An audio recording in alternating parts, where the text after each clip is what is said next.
have a situation as a front office guy, a GM or a team president, and you have multiple quarterback injuries, basically a team like the Texans, you've dealt with it from the get-go. Yeah. How do you manage that? I mean, at some point, you almost cannot. No, you really, again, once the rosters are set and you're looking for a position like a quarterback, I mean, they're lucky they have Yates. At least he gives them a shot. I mean, it's obviously not an ideal situation, but at least he gives them a shot.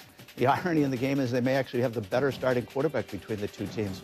I mean, you got Hasselbeck and you got Clowney and J.J. Watt rushing against him, and Whitehurst in the back, who hasn't really played very much in a shaky offensive line. He may actually be going and to Hasselbeck, who's not 100% healthy, right, as Ed pointed out. And I think that's exactly the way that the Texans are looking at this. We'd love to have Hoyer, but we've got our backup quarterback, and he's played pretty well. He knows our system, and they've got to play a backup quarterback, and they've got to play it into our defense, and our defense is good enough to give us a shot in any game. And sometimes you learn about a quarterback. I remember, Joe, you had Donovan McNabb broke his ankle.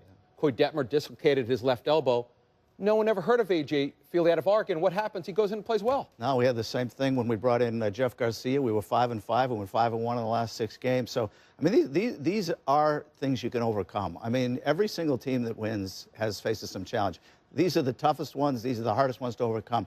But these teams should just keep, the Bengals, teams like this, they have a solid guy coming in the game. They should not give up hope. Well, look, no one's going to feel sorry for you in the National Football League. One more point on Hoyer. Didn't you go through this with a quarterback in Kevin Cobb that had so many concussions and wound up prematurely ending his career? Yeah, no, there's a lot of similarities. Both, by the way, very tough guys, smart guys, but really wanted to play when they probably shouldn't have. And I think your point that toughness can almost work against you in these cases is a valid one when you're talking about head injuries, especially those sustained so closely together.